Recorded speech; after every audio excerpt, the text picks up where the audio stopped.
What's going on, guys? Dr. Cellini here. So on this episode, it's going to be a little bit different. I initially started today filming thinking that I would do like a vlog type episode on a day off with my wife, Liz. But what it kind of turned out to after brunch, we went on a walk and we got to talking about kind of the pros and cons of her being a self-employed or per diem veterinarian. And I think that subject is pretty valuable. So I ended up just making the episode about us and talking about the pros and cons of working as a self-employed vet rather than like a W-2 employee. So I'm going to let that be pretty much the topic of this episode today. There's a little bit of some issue with the sound. It was a really windy day outside. I hope it's not too bad. But again, I think there's some good value here. Again, hope you enjoyed the episode. Thanks a lot.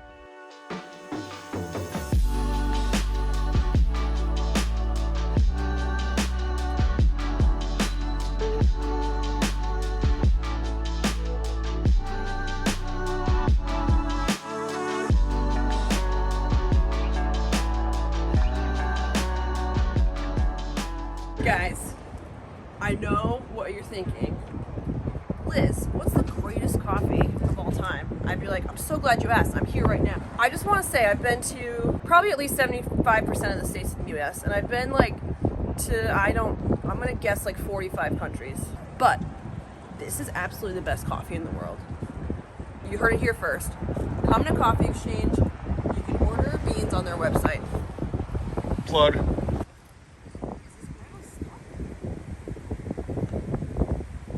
All right, so it's pretty windy, so I had to put on my hoodie in addition.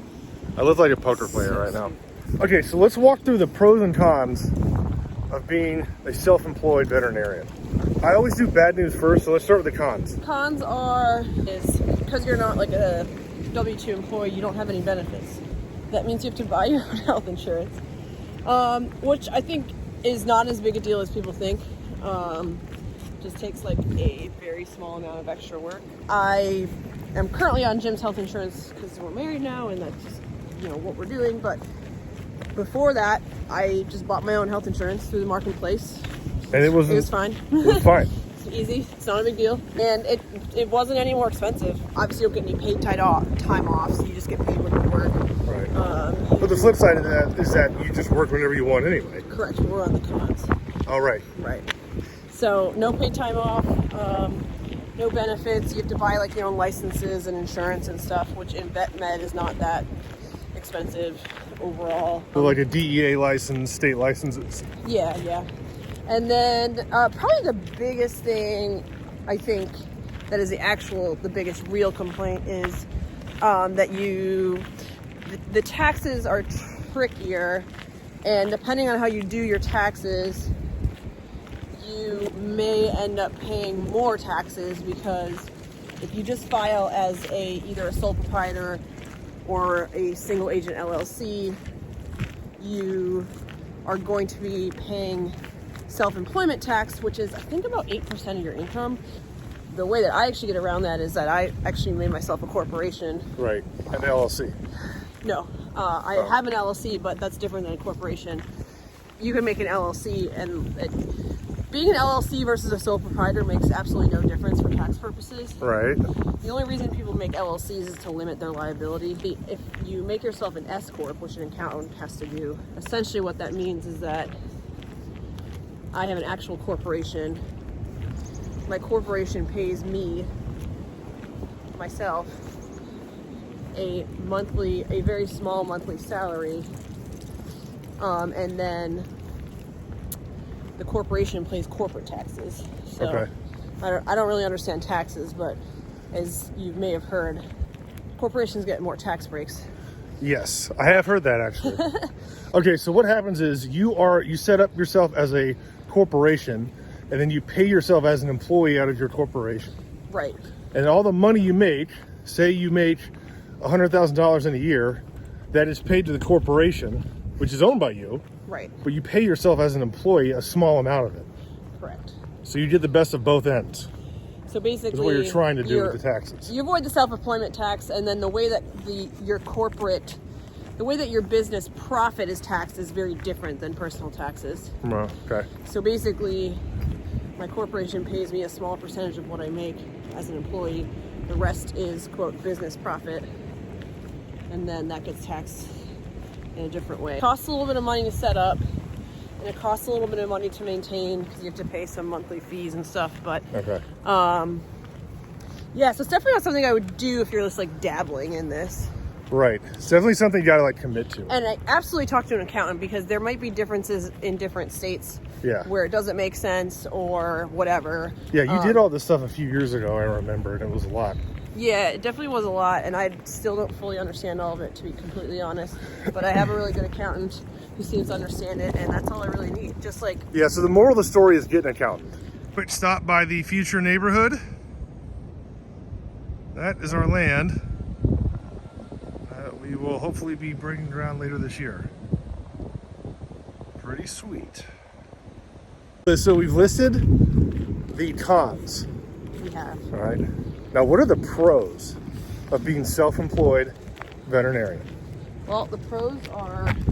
The biggest pro is working when you want for as much money as you want. That's pretty big. It's pretty much the main one, honestly. Just being able to set your own schedule. For me, because I really like doing emergency, but I got really burned out doing overnights. I just, now that I'm doing relief only and can pick and choose whatever shifts I want, and there's enough of a need, I do mostly daytime shifts. Right. Because when night shifts are open, I just decline to work them. I just say, no, thank you. Right.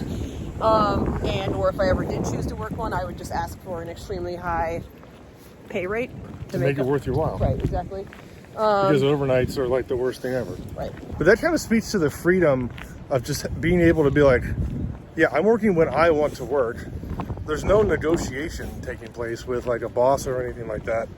Right. You know, it's just, okay, yeah, I do want to work or I don't. That's it. Mm-hmm. It's all based on you and what you want. Right. You can take, if you're like, oh man, I really have been wanting to go to Australia for a long time, you could just like literally take a month off. I mean, Right. like we said, it's not going to be paid, but you know, just budget for it, whatever. But yeah, there's no limit to whatever you can take off wherever you want. It's obviously more flexible for our situation with childcare and stuff like that. I mean, it's still kind of tough with that because childcare still exists during normal daytime hours and not after hours, Right. for the most part. But yeah, just like if, you know, oh, kids' school is closed for a week, I'll just have to block that week off, like no big deal. Right. That type of thing.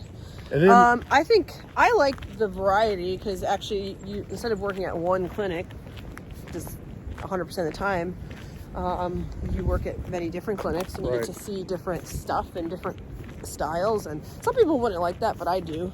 Yeah. I guess that could be a con for some people, yeah. but it's a pro for me. Especially where we live, you could hop around to 3 different states working. I mean, how many clinics should you work in? Like 50 if you wanted to? Oh, easily. Easily. I mean, I don't even get anywhere near to that. Just No. But yeah, I mean, But what it really comes down to is that you're taking maximum advantage of the market for what you are, being an ER vet. It's the Right. highest demand it's ever been, and so you're taking the advantage of that. Now, I've done some general practice shifts too, so kind of Yeah. switched it up a little bit. so at the end of the day, do you make more as a self-employed vet than you would as a W-2 employee? I mean, I do. I don't know if that's true for everyone or not. I think it depends a little bit on your market and your area geographically, Right. as well as the type of work you do. Like the local demand, I guess. Yeah, or if you do ER versus general practice, I mean, the pay for ER is higher. Right. Yeah, I am making more doing full-time relief than I did when I just did full-time ER. Yeah. So, yeah, again, I'm not sure. I can't speak for everyone, just myself. But Right, but you are. That's how I've been. Yeah, for sure. And I'm busy. I mean, I work what I would say would end up being full-time hours when it comes down to it. Right. But I don't work nights anymore at all. Right. There's no... Like, I would potentially consider working a night here or there for, you know, extra pay, but I haven't worked a night shift in 2 years probably. But that's the key, is that you only would if you want to. Yeah. It's on your terms. Right. So That's the key to it. yeah.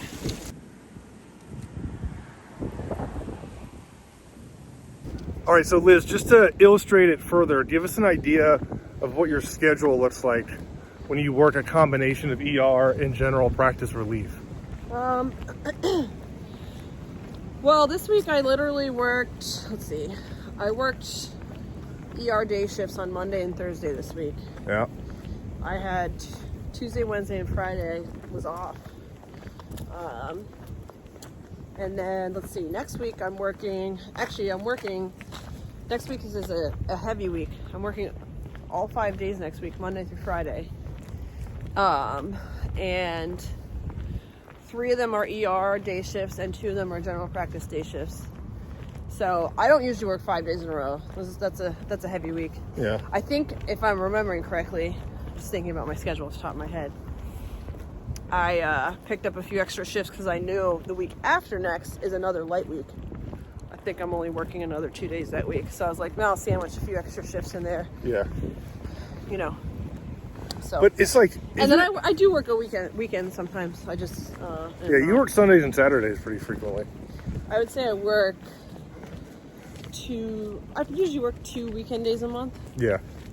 Yeah. But isn't it such a huge difference when you choose to work 5 days versus when you're put on a schedule and made by somebody else to work?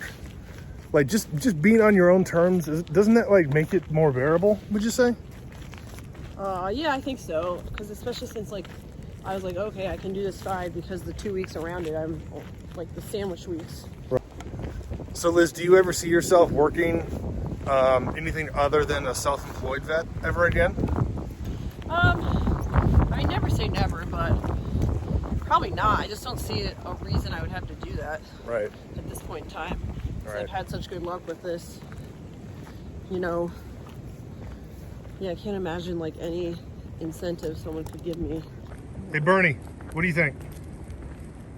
What would your message be to like upcoming students, interns who are finishing, or just vets in general who have been wondering about this? I think it's a good option to look into. What I will say is I don't think it's the best option for brand new graduates or just out of internship graduates. I think it's a better option for people who've been in the field for at least a few years. Right. The thing is, you do have to be pretty confident to be a relief vet because you're going to a bunch of different clinics. Usually you're just there for like a day or a couple days or whatever. There's often not a lot of oversight or guidance, so you're not going to get mentoring. Yeah.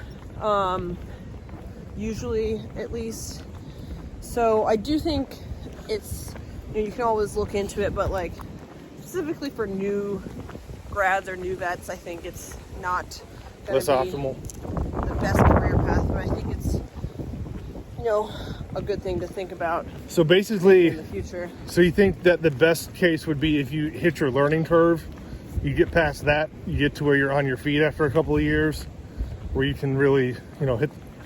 Yeah, if you're interested in it. I mean, some people really enjoy it, like working at the same clinic and following up all the same patients for years and years. Sure. And obviously you don't get that. So, you also, honestly, if you can find a clinic that has really good hours for you and flexible scheduling and you like that, then good on you. Do that. You know what I mean? Because that's always a good scenario too. But just know that this option exists. Yep. All right, babe, what do you think about our land? It's pretty good. Yeah. We're ready for a house. We gotta put a house on it, huh? Or a tent or something. Or a tent.